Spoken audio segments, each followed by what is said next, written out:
di kolom chat mungkin atau di reaction nih.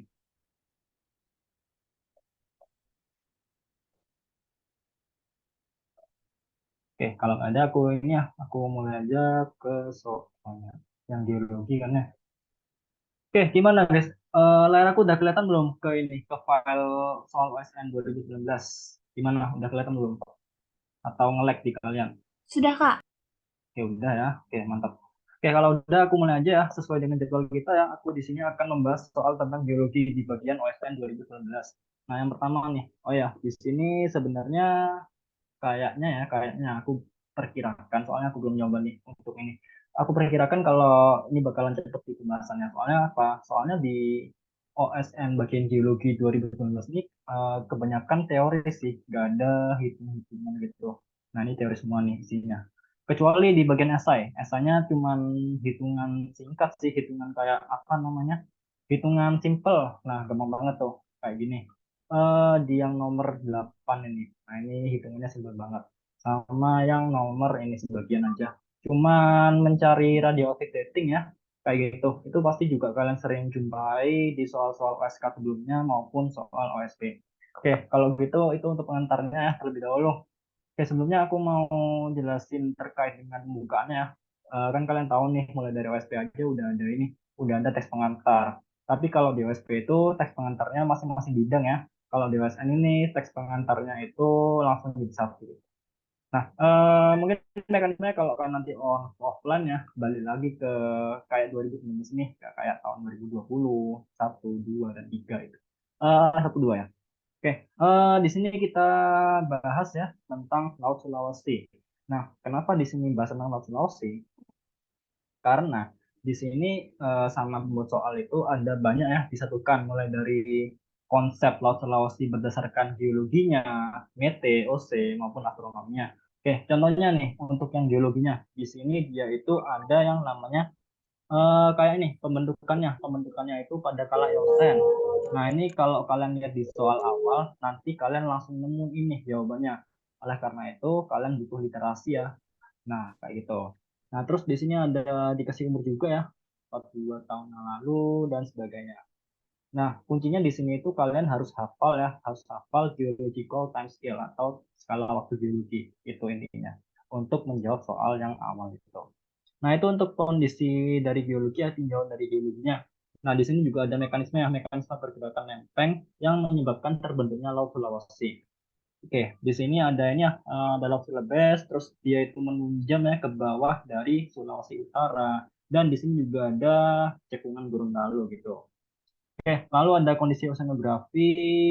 Nah, ini juga membahas tentang kayak ada seamounnya atau benang alam di bawah laut, lalu ada air laut freshwater dan macam-macam samudranya kayak gitu.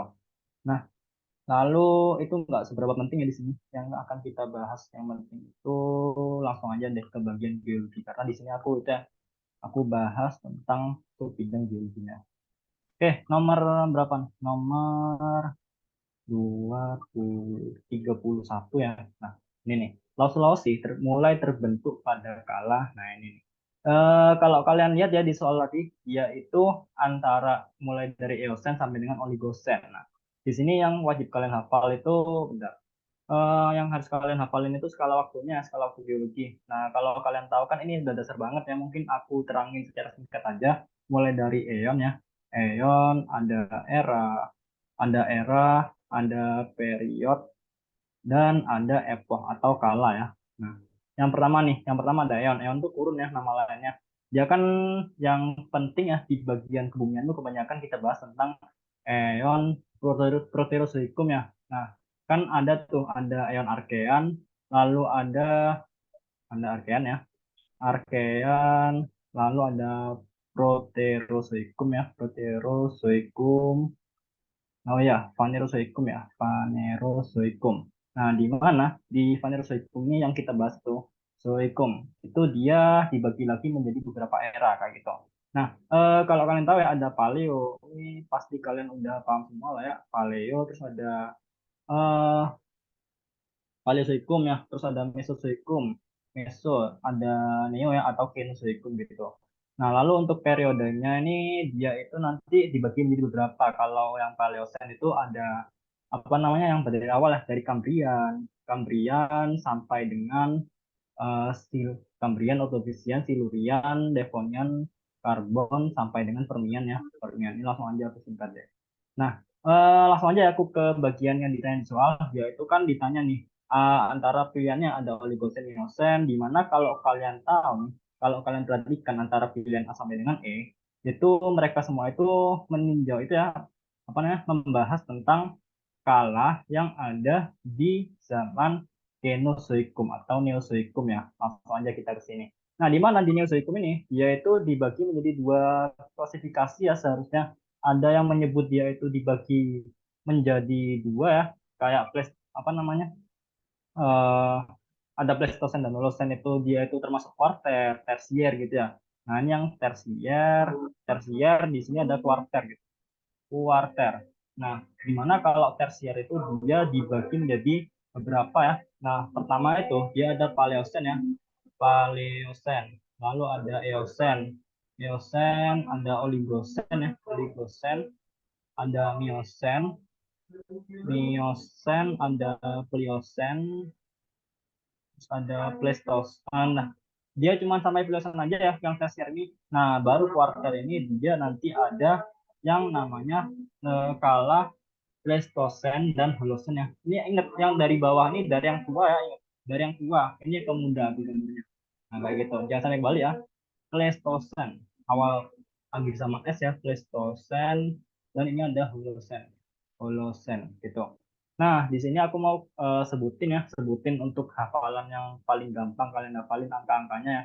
Kalau Paleocene itu dia dimulai sekitarnya sekitar 65 ya, sekitar 65 sampai 54 juta tahun yang lalu gitu. Nah, kalau Eosen dia itu sekitar 54 sampai 38. Kalau Oligocene 38 sampai dengan 25, Miosen itu 25 sampai 5, Pliocene 5 sampai 2, Pleistocene itu 2 sampai 0,01 ya. Terus Holocene itu 0,01 sampai dengan sekarang. Nah, sekarang ini gimana maksudnya? Sekarang ini ya yang kita tempati saat ini gitu. Kita nggak tahu sampai kapan hal ini terjadi atau bahkan jutaan tahun kemudian itu ada kala baru lagi kita nggak tahu gitu. Oke, di sini ya ada Paleocene. Nah, di sini kita lihat lagi nih. Kita lihat lagi Laut Sulawesi. Di sini meskipun kalian nggak hafal kalanya atau umurnya itu nggak apa-apa ya. Nggak apa-apa, cuman kalian harus hafalin aja cakup di soal nanti kalian itu apa namanya? Kalian ditanya tanpa ada penamaan Eosen ini gitu. Nah, ini udah dikasih tahu nih, udah dikasih tahu 42 sampai dengan 33 juta tahun yang lalu. Nah, dia itu termasuk sekitar Eosen atau Oligosen. Eosen ke Oligosen gitu. Kayak gitu intinya. Oke, ini gampang ya, masih gampang kategorinya. Nah, yang selanjutnya nih. Oh ya, jangan lupa ya kalau misalkan kalian ada kurang paham atau penjelasan sedikit, langsung aja ingetin gitu. Yang nomor 32, patahan di daerah Sulawesi Utara berupa sesar geser yang berarah barat laut tenggara. Arah patahan tersebut diakibatkan oleh gaya tekan yang relatif berarah apa? Nah, kalau kita lihat ya konsep dari patahan, kalau patahan itu dia kan konsep akibat deformasi batuan gitu. Kalau kita membahas pembahasan, kita nggak lepas atau nggak luput dari pembahasan tentang deformasi batuan. Deformasi batuan. Oh ya, ini sebenarnya mohon maaf ya di bagian PDF-nya ini nanti nggak bisa dicoret-coret ya. Ini bisa sih di-annotate di Zoom, cuman nanti kalau disimpan itu nggak bisa. Ini harus aku hapus lagi di Zoom-nya, jadi nggak bisa kesimpan untuk jawabannya. Mungkin langsung aja kalian bisa catat jawabannya atau nanti lihat recordingnya gitu di YouTube. Oke, kita balik lagi ya ke konsep deformasi. Kita mengenal untuk geologi struktur macam-macam deformasi itu dia dibagi menjadi tiga ya caranya. Dia ada kekar, nah ada kekar, ada sesar, dan juga ada lipatan gitu. Bedanya apa? Kalau kekar dia itu relatif mirip dengan sesar. Nah, tapi bedanya yang paling mendasar itu kalian juga pasti sebagian besar udah tahu lah ya. Itu udah pengetahuan dasar banget yang wajib kalian hafalin. Pahamin sih sebenarnya. Yang wajib banget kalian hafal, pahamin dalam belajar tentang geologi struktur gitu. Nah, kalau kekar, dia itu merupakan deformasi batuan yang diakibatkan oleh gaya tekan di sekelilingnya gitu. Akan tetapi, gaya tekannya ini nggak seberapa besar. Sehingga apa? Sehingga gaya tekan ini akan menyebabkan batuan ini cuman retak aja. Nah, dia nggak sampai bergeser atau nggak sampai lepas-lepas kayak gitu. Nah, bedanya kalau sesar, dia itu arah tekannya, gaya tekannya, dia itu cenderung sangat besar atau lebih besar dari kekar. Sehingga apa? Sehingga pada akhirnya batuan yang ada di sini, yang awalnya retak, dia akan bergeser, entah itu ke bawah atau ke atas, mengikuti pergerakan hanging wall maupun footballnya gitu. Pastinya kalian juga udah tahu lah ya, tentang apa namanya, tentang klasifikasi klasifikasi dasar ya. Ada deep slip fault atau secara vertikal, dan ada strike slip fault atau klasifikasi sesar secara horizontal gitu. Di sini langsung aja kita ke lipatan. Kalau lipatan itu dia konsepnya sama aja sih, mirip aja dengan konsep deformasi sebenarnya, geostruktur. Nah, bedanya kalau lipatan kekar sesar itu dibedakan berdasarkan sifat medium. Ingat, sifat medium yang dia itu dikenai gaya tekan. Ingat, medium yang dikenai gaya tekan. Mediumnya gimana? Jadi sifat medium itu kita bagi menjadi dua. Ada yang namanya medium brittle. Nah, brittle kan kalian sering dengar ya. Dia itu artinya kayak mudah retak gitu. Nah, kalau lipatan dia itu merupakan gaya tekan yang dia itu menekan medium atau batuan yang sifatnya itu ductile, ductile gitu. Nah, sehingga logika aja deh, logika aja kalau misalkan suatu medium atau suatu benda itu kita tekan ya, gayanya kita tekan medium yang lunak nih, aku anggap medium ductile. Beda kan ya dengan yang brittle, dia itu nantinya akan meliuk-liuk kayak gini. Itulah yang dinamakan yang lipatan. Nah, itu cuman konsep dasar aja sih ya gitu. Oke, yang selanjutnya nih. Nah, di sini tadi udah aku sempat jelasin ya.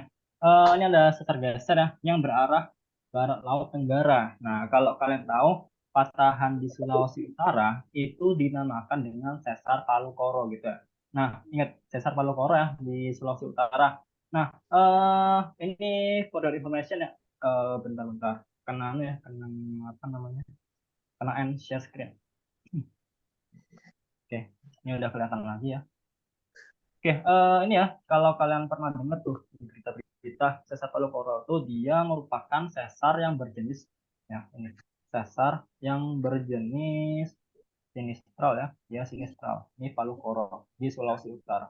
Palu Koro. Dia itu sesar geser sinistral. Nah, karena di soal ini dia disinggung tentang sesar geser atau strike slip fault, maka langsung aja aku bahas tentang sesar geser ya.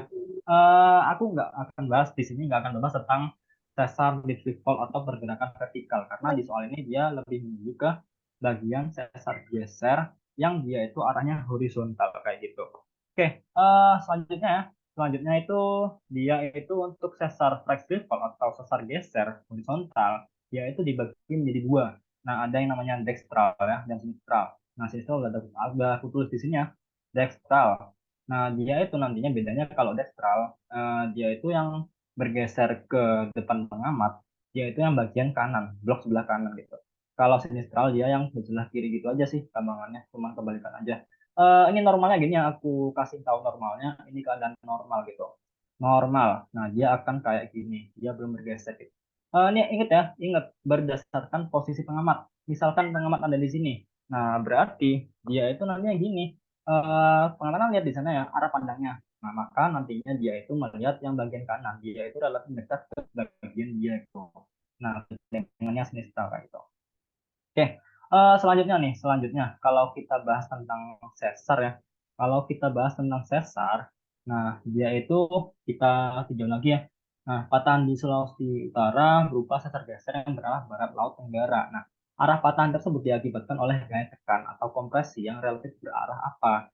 Nah, di sini kita lihat nih, kita lihat kalau sesar dia itu merupakan arahnya ya, arah gesernya itu barat laut tenggara. Misalkan nih, misalkan kayak gini. Nah, dia itu misalkan batuannya kayak gini. Nah, dia itu gaya tekan yang menyebabkannya syaratnya harus berarah tegak lurus terhadap orientasi bidang sesar tersebut. Ingat, misalkan nih, misalkan sesar itu dia itu kita anggap geserannya aja, ini misalnya garis ya.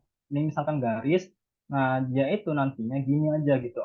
Nantinya misalkan dia itu arahnya, ini aku anggapnya barat laut tenggara. Nah, ini ya, barat laut ini tenggara ya, TG. Nah, Nah, maka gaya tekan yang menyebabkannya itu harus berarah mempunyai sudut 90 derajat gitu. Dari sini maupun dari sini gitu. Dari dua arah. Oleh karena itu mereka nanti sifatnya akan tertekan kayak gitu. Nah, maka 90 derajat dari barat laut itu apa? Nah, berarti nantinya dia itu sama aja kayak ini ya, berarah dari tadi kan barat laut ya. Ini ada barat laut di sini, barat laut di sini, maka nantinya dia akan berarah bentar. Barat laut tenggara, ini barat laut tenggara. Nah, maka nantinya dia akan berarah timur laut barat daya gitu. Nah, timur laut barat daya. Ini TL, ini BD gitu. Nah, ini konsepnya. Ingat ya, konsepnya itu arah dari sesar itu nantinya akan tegak lurus atau 90 derajat dari arah gaya tekan atau kompresi. Nah, itu yang disebut dengan kompresi. Ada juga nih gaya tekan, gaya regangan selain gaya tekan. Gaya regangan itu dia yang menyebabkan sesar normal ya, sesar turun ingat, sesar turun gitu. Nah, atau ekstensi namanya. Bedanya apa dengan kompresi?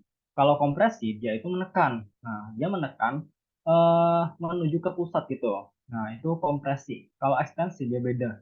Dia itu kalau ekstensi dia itu merupakan peregangan aja sih gitu. Kayak itu di bagian kalau kalian belajar di mid oceanic ridge tuh di spreading gitu. Nah, kayak gitu. Cuman skalanya ya nggak sampai seluas itu ya kalau sesar gitu.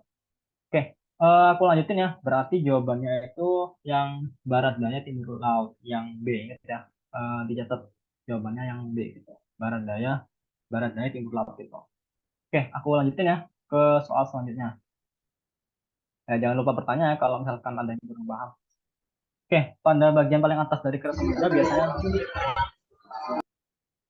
oke, pada bagian paling atas dari keras samudra biasanya ditemukan apa? Nah, ini berhubungan langsung dengan itu ya, berhubungan langsung dengan Ophioid series. Nah, kalau kalian tahu Ophioid series itu apa, aku langsung aja dulu di sini ya. Ophioid series atau Ophioid sequence ya. Nah, dia itu urutannya itu dari atas ke bawah atau dari permukaan ke dasar laut, dia itu kayak gini urutannya. Nah, di sini aku langsung copy aja ya. Ophioid series. Oke, dia kayak gini. Nah, dia itu yang dimaksud dengan Ophioid series, dia itu urutan ya, urutan atau series dari bagian paling atas dari kerak samudra sampai dengan bagian yang paling dasarnya atau bagian paling bawahnya gitu. Nah, kalau kita lihat urutannya, dia itu dipsi sedimennya atau sedimen-sedimen yang terendapkan pada laut dalam kayak gitu. Nah, kemudian di bagian bawahnya, lapisannya, itu dia terdapat struktur pilau lava atau lava bantal. Nah, kalau kalian tahu nih, sifat batuan ada yang granitik ataupun basaltik. Kenapa dia basaltik? Nah, karena gini, karena dia itu gunung api yang dia itu meletus pada kerak samudra. Kenapa dia pada kerak samudra? Nah, karena dia itu ketika gunung api ini meletus, nah maka lava-lava atau mikroplastik yang dilontarkan atau dikeluarkan, dia nanti akan jatuh ke lautan dan langsung bercampur dengan air dan membentuk struktur yang dinamakan dengan lava atau lava bantal. Nah, kenapa dia sifatnya basaltik? Ya karena dia lavanya ya terbentuk pada bagian kerak samudra kayak gitu. Nah, oleh karena itu dia sifatnya basaltik dan juga dia itu ekstrusif ya, bukan intrusif gitu. Oke, terus selanjutnya nih ada sheet dike complex. Nah, kenapa dia dibilang sheet dikes? Karena dia kayak bentukannya kayak berlembar-lembar gini ya, atau nama lainnya itu diabas berlembar ya gitu. Nah, lalu dia itu ada gabbro, ada layer gabbro, dan bagian paling bawah ini peridotit. Nah, kalau kalian lihat nih apa polanya, pola dari sifat keasaman maupun kebasahannya, kalau kalian perhatiin dengan jelas, nah dari atas ke bawah dia itu sifatnya akan semakin basah. Ingat, basah. Di sini ada basaltik. Di sini ada peridotit. Nah, kalau kalian tahu peridotit itu kan dia ini ada gabbro, gabbro gitu ya. Peridotit kan dia lebih basah daripada gabbro kayak gitu. Nah, karena apa ya? Karena tekanannya makin tinggi semakin ke dalam gitu. Oke, itu ya untuk off-field sequence. Kalau kalian hafalin nih, kalau kalian hafalin untuk urutannya dari atas ke bawah, dia itu di bagian paling atas dari kerak samudra ya. Dari kerak samudra akan ditemukan apa? Oke, kita eliminasi dulu jawaban yang udah pasti salah. Oke. Yang pertama, periode nggak mungkin. Ini karena dia terbentuk pada bagian paling bawah. Lalu untuk metamorphic rock ini juga nggak masuk akal ya, karena kita itu membahas tentang bagian apa namanya, bagian batang bekunya gitu, bukan metamorfnya. Lalu pil basalt itu enggak ya, dia itu nggak ada di bagian atas. Lalu ada ini sheet dex. Nah, dia juga ada. Bahkan sheet dex ini dia letaknya ada di bawahnya ini ya, ada di bawahnya filobasal gitu. Maka dari itu mau nggak mau kalian harus hafalnya. Kalau nggak mau hafalin ya tinggal aja pahamin aja gitu. Jadi dengan memahami kalian nantinya juga akan pasti hafal terus. Nah, yang paling masuk akal ini Ignimbrит karena apa? Karena Ignimbrit itu dia termasuk ke dalam ini ya. Ignimbrit itu dia bisa termasuk ke dalam ininya. Nah, ke dalam deep sea sedimen gitu. Jadi Ignimbrite itu dia nanti akan terendapkan di bagian atas dari basaltik pilolava kayak gitu, guys. Nah, jadi jawabannya itu Ignimbrite kayak gitu. Oke, yang nomor 34 nih. Berdasarkan bentuknya, morfologi laut dibagi menjadi beberapa bagian gitu. Daerah dataran yang semakin mendekat darat dan ketinggiannya akan semakin melandai disebut apa? Nah, ini udah dasar banget ya.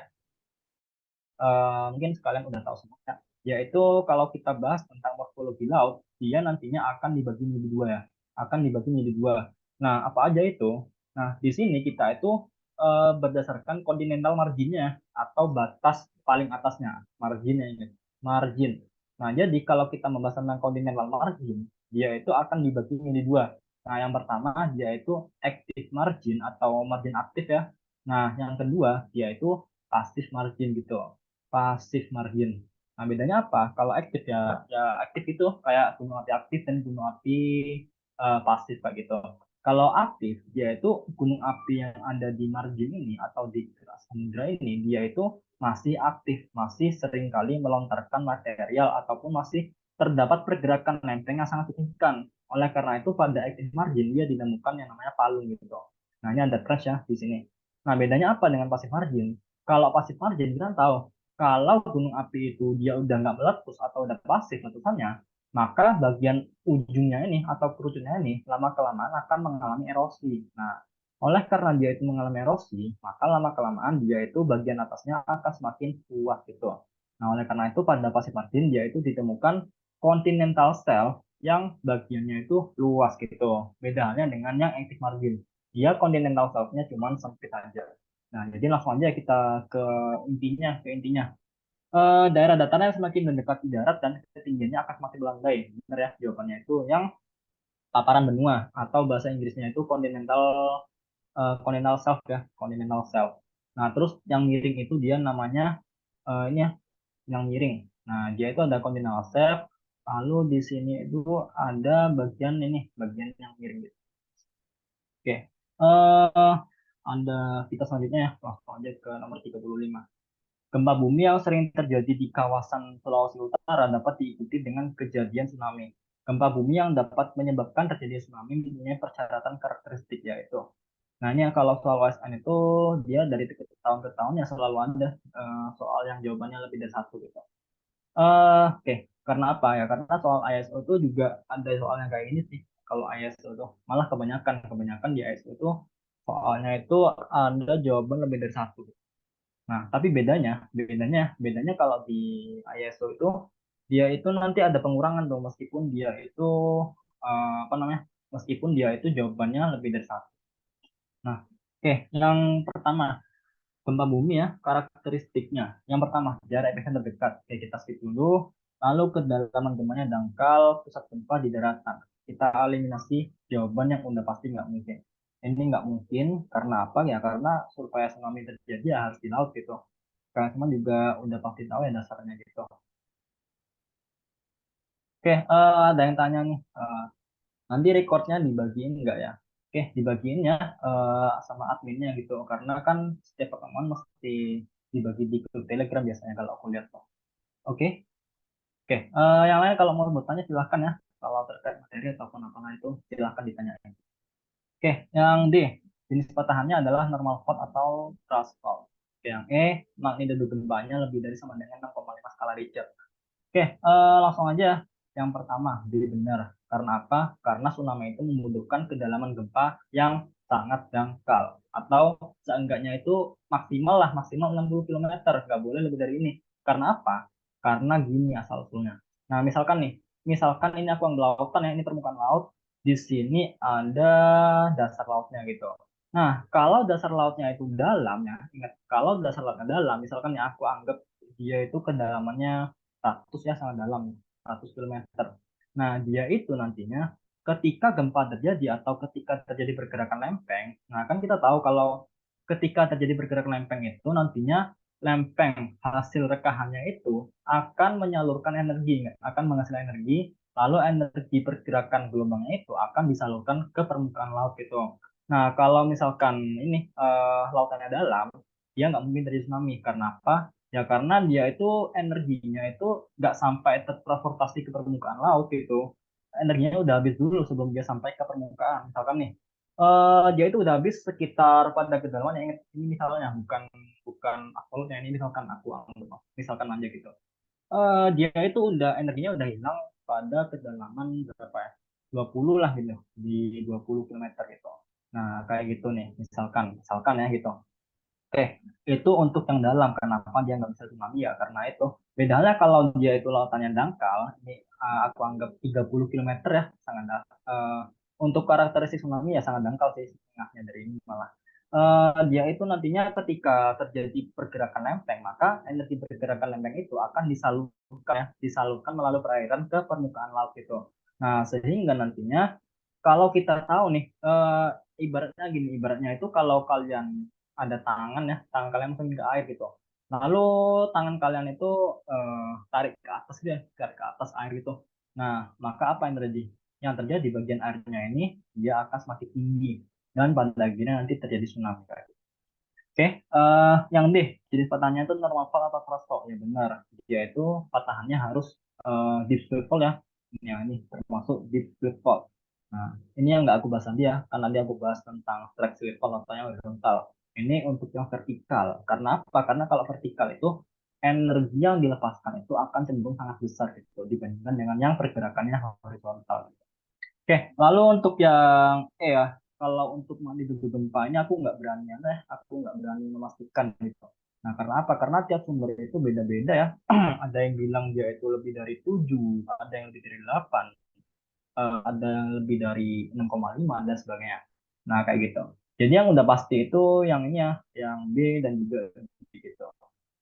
Oke, yang nomor 36. Sulawesi Utara memiliki potensi bahan tambang, salah satunya adalah pasir besi. Oleh karena terdapat batuan asal vulkanik. Pasir besi adalah endapan pasir yang memiliki kandungan mineral utama apa gitu. Oke, oh ya, dari tadi aku belum tanya ke kalian ya masing-masing ya, langsung aku jawab dulu sebelum aku tanya ke kalian. Oke, mulai dari sekarang nih. Aku mau tanya nih ke kalian mungkin. Bisa dijawab mungkin. Menurut kalian apa nih jawabannya? Yang nomor 36. Apakah hematit, spirit, magnetit, pirolusit, atau galena? Gimana guys? Bisa nih jawab di on mic atau kolom chat bisa nggak? Ingat ya ada kata-kata pasir besi. Syaratnya untuk menjawab soal kayak ini itu kalian harus hafal ini harus hafal apa namanya harus hafal komposisi kimianya gitu. Dan intinya itu kalau besi itu dia mineralnya harus mempunyai sifat kemagnetan ini ya ferromagnetik atau dapat ditarik oleh magnet dengan kuat gitu. Oke, gimana guys? Menurut kalian mungkin ada nih yang mau bantu jawab. Oke, belum ada yang jawab nih. Oke, ada yang jawab ini, ada yang jawab magnetit. Yang lain gimana? Setuju nggak?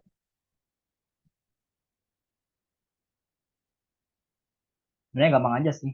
Kita ngikutin ini, kita ngikutin penamaannya. Magnet ya ada kata-kata magnetit gitu. Kalau kita telah satu-satu ya, kalau magnetit itu dia komposisi kimianya itu Fe3O4 itu. Kalau hematit dia itu Fe2O3. Nah, kalau pirit dia itu FeS2.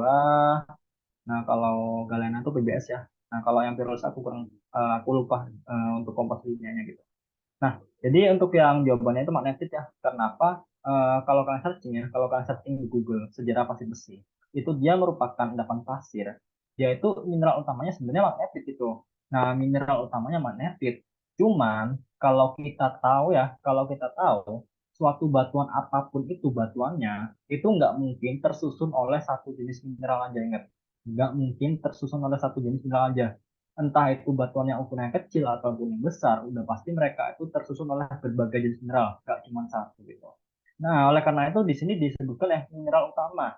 Nah, Yang dimaksud dengan utama itu mineral yang apa ya, yang komposisinya paling banyak ya di antara yang lain gitu, yang proporsinya paling banyak.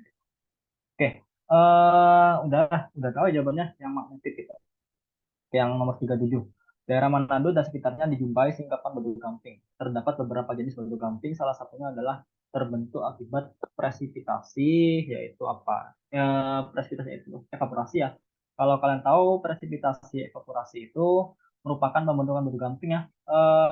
Yaitu kalau presipitasi berarti dia itu pengendapan ya, ingat pengendapan bangkai-bangkai organisme atau bagian karbonat, nah kalsium karbonatnya itu terlarutkan ke dalam. Nah, itulah yang dinamakan dengan presitasi, yaitu jatuhnya material apa nah, material kalsium karbonat ke bagian dasar laut gitu. Nah, yang dimaksud kenapa dia disebut dengan presipitasi? Nah, karena ya dia itu jatuh dari permukaan ke bawah, sama halnya kayak hujan. Kalau hujan itu dia cuma di daratan, kalau hujan dia itu presipitasi berarti dari atas ke bawah gitu. Nah, kalau evaporasi dia itu mengalami itu ya, kalau kalian tahu evaporasi kayak garam-garaman gitu ya, evaporasi dia mengalami penguapan. Kebalikan dari ini ya, kebalikan dari presitasi gitu. Nah, mungkin di antara kalian ada yang tahu nggak jawabannya? Ini antara A, B, C, D, E itu semuanya batu gamping ya. Jadi kalian perlu teliti untuk bisa ngejawab soal modelan kayak gini gitu. Nah, karena apa ya? Karena jenisnya semua batu gamping gitu. Gak ada batuan yang melenceng jauh gitu. Gimana guys? Ada yang tahu nggak jawabannya apa?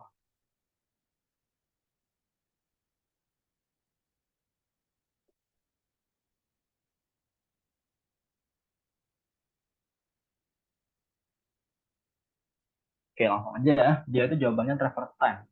Travertine. Nah, kenapa nggak Coquina? Kenapa nggak Chow? Kenapa nggak Coral? Dan sebagainya gitu. Nah, karena yang pembentukannya akibat proses sirkulasi ya cuma travertine. Nah, kalau Coquina, dia itu terbentuk karena apa?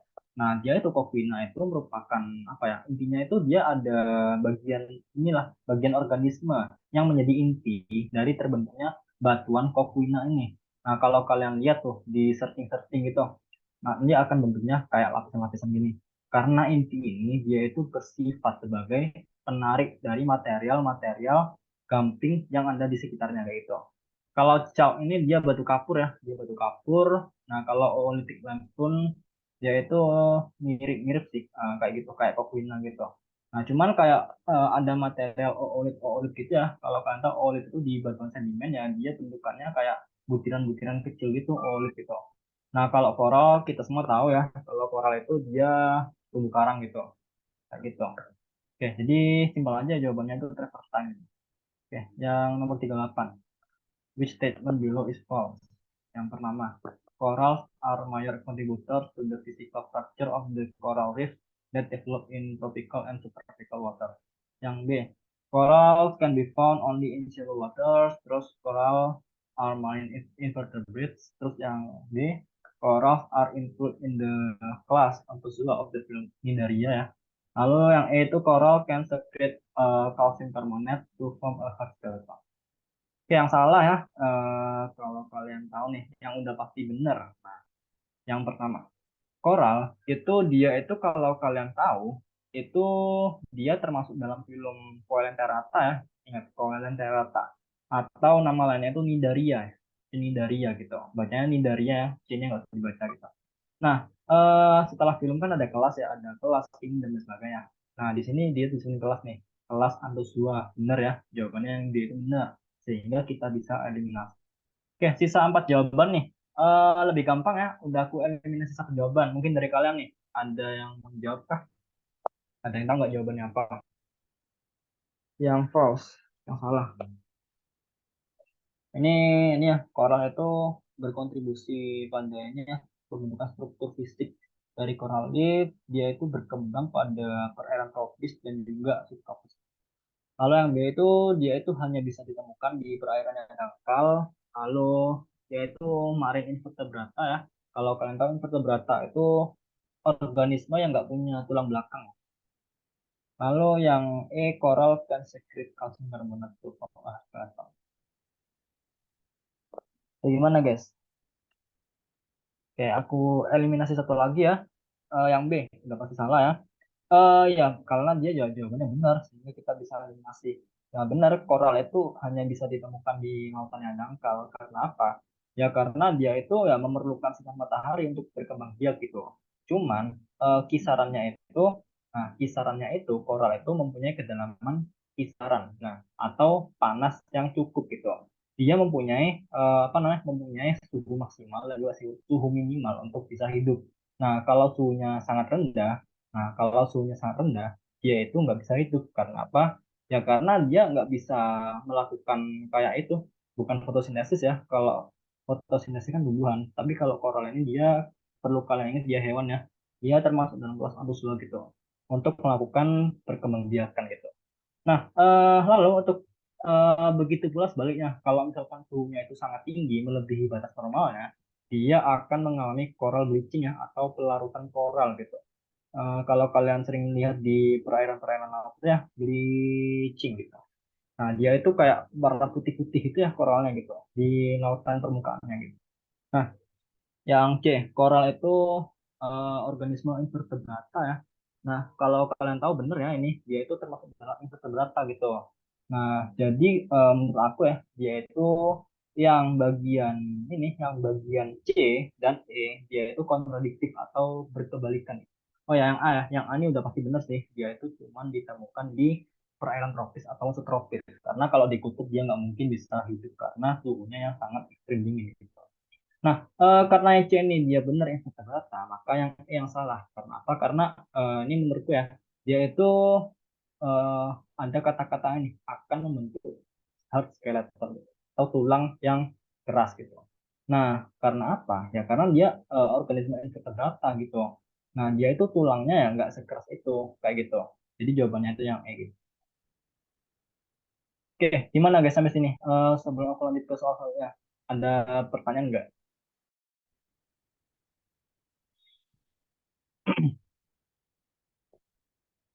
Ya kalau nggak ada aku lanjutin ya. Yang nomor 39, fakta terkait Simon yang benar adalah, nah ini ada jawaban lebih dari satu ya. Yang A, berbentuk gunung, oke jelas. Yang B, tersusun oleh batuan metamor, oke. Yang C, Simon yang bagian atas yang datar dinamakan dengan buyut ya. Yang D, berupa pulau, E dapat ditumbuhi koral. Oke, yang pertama ya, dia berbentuk gunung. Oke, udah pasti, dia benar ya. Nah, karena kan ditanya yang paling benar gitu. Nah, kalau kalian tahu ada pembentukan ini ya, pembentukan apa namanya atol ya, ada pembentukan atol. Nah, pembentukan atol itu dia bermula dari adanya kayak seamount, buyut, kayak fringing reef, lalu ada coral reef dan sebagainya gitu. Nah, lalu dia itu nantinya tersusun oleh batuan metamorf. Nah, ini nggak mungkin ya, nggak mungkin. Nah, karena apa? Karena Simon itu dia lebih ke batuan beku gitu. Nah, kalau yang C, Simon yang bagian atas yang datar dia yang buyut gitu. Nah, bener ya. Atau nama lainnya itu table mound kalau kalian sering dengar di soal-soal itu. Lalu ada berupa pulau dapat ditumbuhi koral. Kalau Simon itu masih belum berupa pulau ya. Simon itu masih belum berupa pulau. Yang udah berupa pulau itu dia ketika terjadi atol. Nah, atol ini nanti dia udah dua pulau kayak gitu. Kalau yang dapat ditumbuhi koral, kayak ini jelas ya udah benar juga. Merupakan cikal bakal terbentuknya atol gitu. Oke, ada tiga ya, ada A, C dan juga E. Oke, yang nomor 40. Nah, ini agak rancu ya sebenarnya, tapi nggak apa-apa. Berdasarkan peta geologi Lembar Manado, diketahui pada suatu tempat terdapat urutan stratigrafi dengan satuan batuan penyusun dari tua ke muda berupa ini bla bla bla ya. Berdasarkan urutan itu, kemungkinan terjadi perubahan lingkungan pengendapan yaitu dari mana ke mana. Nah, ini dari tua ke muda ya. Nah, ini jangan sampai kebalik. Dari atas ini tua gitu. Ini tua, ini muda gitu. Nah, dia kayak gini. Nah, yang pertama, satuan gunung api tua, lalu gunung api muda, lalu endapan gamping terumbu, endapan sungai danau, ada aluving gitu. Nah, sebenarnya yang dimaksud dengan satuan gunung api tua itu dia ada dua ya jenisnya. Ingat, seharusnya ada dua gitu. Ada gunung api yang ada di laut dan juga ada di darat. Nah, cuman kalau di tingkat SMA ini kayaknya dia itu lebih ke darat ya. Nah, ini dianggap darat tuh kayaknya sama pembuat soalnya gitu. Nah, dia itu satuan gunung api tua yang anggap darat ya. Nah, berarti dia terjadi transisi lingkungan pengendapan dari darat. Oke, kita catat dulu. Lalu di sini ada ini, mulai endapan gamping terumbu. Ada endapan gamping terumbu. Nah, di sini itu mulai terjadi transisi ke laut itu. Lalu endapan sungai danau dan aluvium. Nah, kalau kalian tahu aluvium itu, dia itu kayak endapan-endapan lebih lebih menonjol dari fluvial ya gitu. Aluvium itu dia endapan yang sangat tebal gitu, sehingga lama kelamaan akan menjadi daratan lagi. Nah, sehingga lebih jawabannya itu lebih ke darat, laut, darat yang di jawabannya. Oke, di sini kita ke diskusi bareng ya. Jadi mungkin kalau misalkan ada menurut kalian di antara awal sampai akhir ini pembahasan aku, kalau kalian ada unek-unek ya atau apa namanya pemikiran dari kalian jawabannya mungkin beda dari aku bisa tuh didiskusikan atau bisa komplain gitu. Oke, eh, Aluvium, oke. Aluvium itu dia itu merupakan lautan, yang awalnya lautan ya, awalnya lautan atau sungai danau gitulah. Kayak pokoknya air gitulah air. Air-air itu nantinya dia lama kelamaan akan di apa namanya? Diendapkanlah material-material sedimen yang sangat banyak. Itulah dinamai dengan aluvium kayak gitu. Oke, gimana, Torif? Udah jelas belum?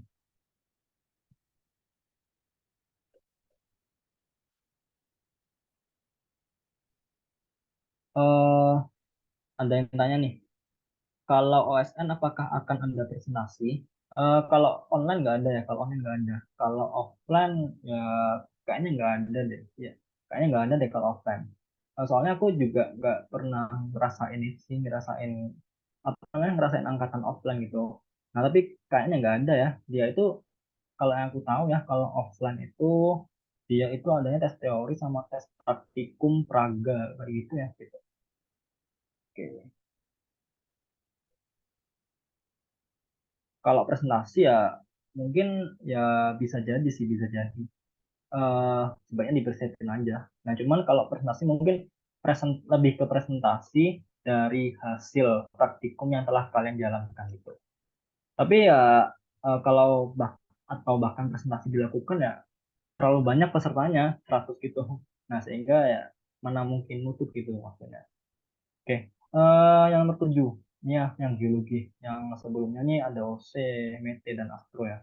Oke, studi geokronologi merupakan studi yang menentukan umur suatu batuan atau fosil yang diaplikasikan untuk menentukan urutan kejadian di bumi dalam kerangka waktu. Nah, langsung aja ke intinya ya, yaitu digunakan isotop radioaktif. Biasanya itu ya yang sering digunakan tuh ada karbon, ada uranium, dan sebagainya gitu ya. Yang sering digunakan sebagai radioactive dating atau penentuan umur waktu paruh. Nih, langsung aja ke Sulawesi Utara. Dia itu adanya sisa-sisa pemukiman berubah gitu. Nah, di sini ada lapisan A sampai dengan lapisan E. Lalu ada berbagai jenis fosil ya. Ada angkanya. Ada fosil 1, 2 sampai dengan 9 gitu. Nah, di sini ada keterangan A, keterangan batuannya ya. Di sini ada pasir, ada lempung yang B, yang E, tetra, lalu ada batu pasir lagi, dan ada transisi pasir lanau yang E. Yang A, pertanyaannya A. Ini ada tabelnya juga ya. Yang di sini ada tabel untuk sebenarnya untuk jawabannya itu lebih banyak di tabelnya sih daripada di jawabannya ini. Kurang lebih kapankah dan berapa lama daerah tersebut dihuni? Menurut saudara, apakah daerah tersebut dihuni hanya satu periode saja atau lebih? Nah, ini lebih ke dihuni makhluk hidup ya, entah itu manusia atau hewan. Nah, kalau dihuni enggaknya suatu daerah itu, kita bisa lihat sisa-sisa makhluk hidup dari adanya tulang vertebrata. Gitu. Kalau cangkang kurang mendukung ya, kalau cangkang kurang mendukung karena kalau cangkangnya ya kerang ya ada aja sih gitu, ada aja dia kerang. Cangkang-cangkang kerang dia nanti akan berpindah tubuh lagi atau berbeda cangkang ke cangkang selanjutnya. Oleh karena itu kita nggak bisa membuktikan apakah ini karena telah dimakan oleh manusia ataukah belum gitu. Nah kalau vertebrata ini udah jelas ya tulangnya gitu. Lalu untuk yang tulang ikan ini juga udah jelas ya, udah jelas. Soalnya nggak mungkin ikan itu ada bekas-bekas tulangnya gitu kalau nggak dimakan manusia gitu. Nah jadi di sini tuh pertanyaannya gini, pertanyaannya itu mana?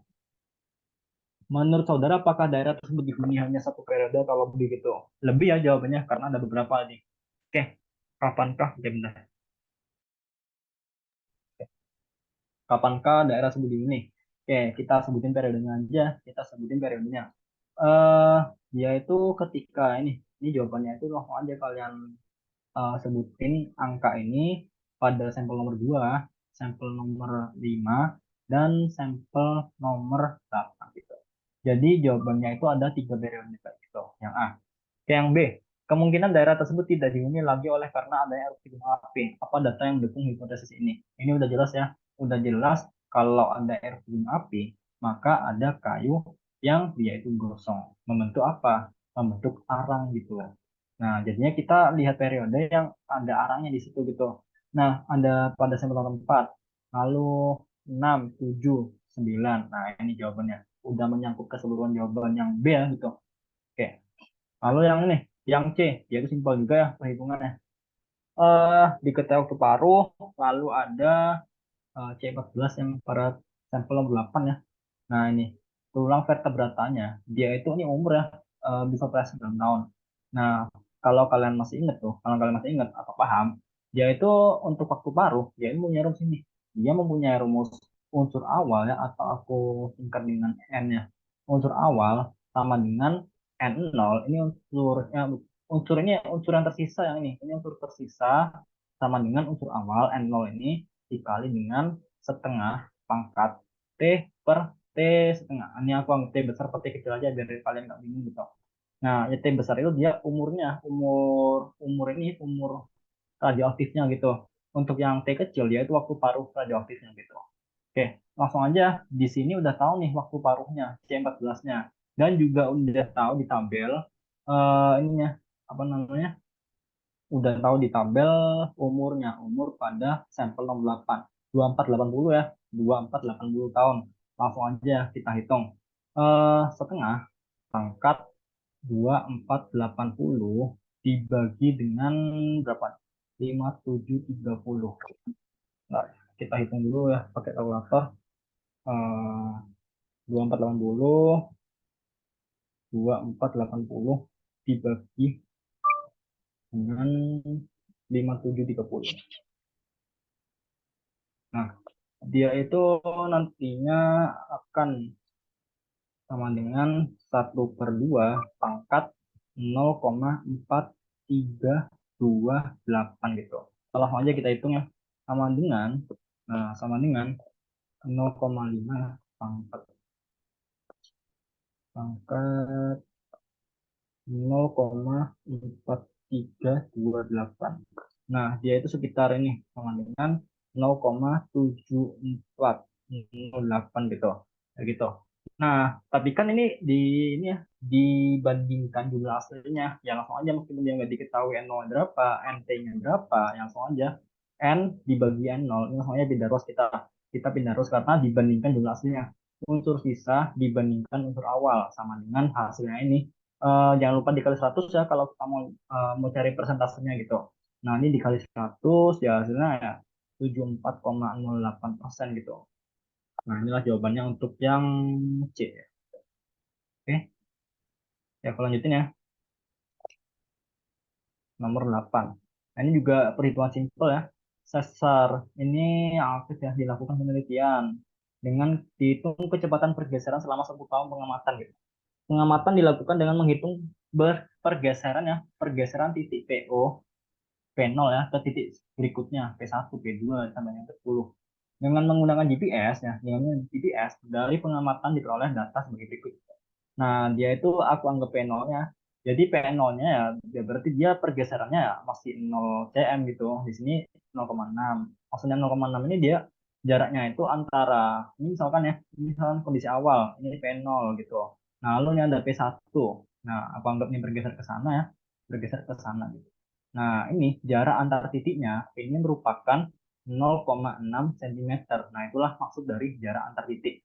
Nah, selanjutnya ini dari dua jaraknya 1,25, lalu 2, 3,25, dan sebagainya sampai dengan 8,6. Oke, yang pertama, tentukan kecepatan pergeserannya dan pada tahun berapa terjadi pergeseran yang paling besar. Oke, yang pertama nih. Oke, oh ya. Oke. Yang pertama, kecepatan pergeserannya. Pergeserannya, kecepatannya. Langsung aja kita loncat. ke tahun ke-10 gitu. Nah, kecepatannya sama dengan, kita tahu kalau kecepatan sama jarak demi waktu. Cuman kalau ini ya total pergeseran keseluruhan dari tahun ke-0 sampai dengan tahun ke-10 dibagi dengan waktu pengamatan. Ya berarti ya tinggal aja 8,6 cm dibagi dengan 10 tahun gitu. Nah, jadinya jawabannya itu 0,86 cm per tahun. Itulah kecepatan pergeserannya. Ini untuk jawaban yang A. Lalu untuk jawaban yang B, dia itu pada tahun keberapa terjadi pergeseran paling besar? Ya tinggal aja kalian itu apa namanya? Tinggal aja kalian hitung. Nah, hitung delta pergeseran antara satu ke 2, 2 ke 3, 3 ke 4 sampai dengan 9 ke 10. Nah, kalau kalian teliti nih, nah aku mau lihat ketelitian kalian dulu nih. Ada yang bisa jawab nggak? Kira-kira yang bergeser paling besar itu pada tahun berapa gitu? Kalau kalian hitung masing-masing, dari mana ke mana?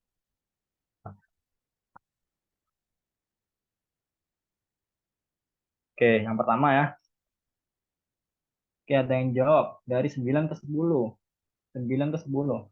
7,25, 8,6. Oke. 8,6 dikurangin dengan 7,25. Oke, 1,35 ya. Nah, coba yang lain. Mungkin ada jawabannya lain. 4 ke 5. Oke. Oke, mungkin yang lain. Ada argumen kah yang lain? Ini aku anggap deltanya ya 1,35. Yang ini yang jelas dari 0 ke 1 itu 0,6 gitu.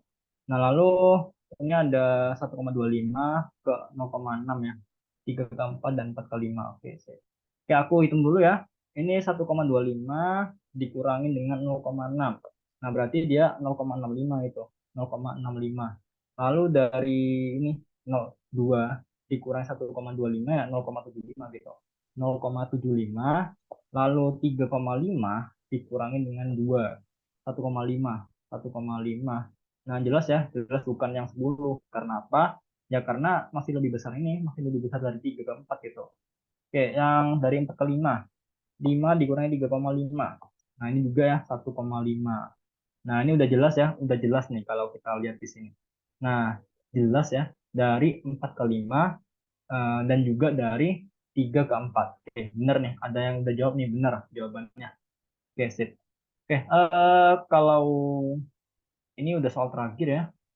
Oke, gimana guys sampai sini? Apakah ada yang ingin ditanyakan sebelum kita akhiri sesi ini? Sebelum kita foto bersama ya. Gimana? Oke, paham ya.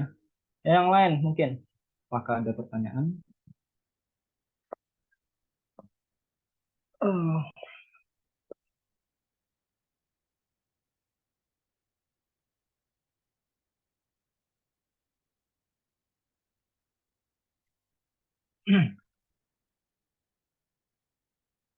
Kayak gimana? Izin tanya untuk soal yang Simon. Gimana Sani? Tanya gimana? Simon yang nomor tersebut.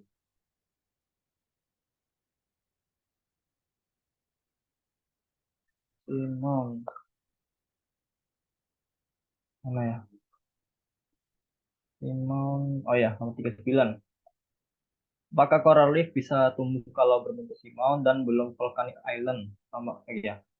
Apakah coral reef bisa tumbuh kalau berbentuk simon dan belum volcanic island? Oke. Eh, Coral reef yaitu merupakan apa namanya? Dia itu kan ada kayak fringing reef. Coral reef itu dibagi tiga, ada fringing reef, berry reef, dan juga atoll gitu. Itu coral reefnya. Nah, dia itu simon ini lama kelamaan bisa ditumbuhi oleh koral. Nah, sehingga inti dari jawaban yang ditanyain itu ini ya berbentuk simon. Kalau berbentuk simon ya, kalau berbentuk simon dan belum volcanic island gitu. Nah, jawabannya bisa aja. Nah, bisa aja. Nah, dia itu terbentuknya ketika transisi ya, ketika transisi dari Simon ke volcanic island-nya gitu. Oleh karena itu tadi aku bilang kalau Simon ini cikal bakal terbentuknya atol kayak gitu. Oke, gimana Sani? Kalau pas Simonnya ya tentu belum terbentuk lah koralnya gitu. Dia terbentuknya ketika transisinya kayak gitu. Oleh karena dia dinamakan dengan cikal bakal. Oke, siap sama.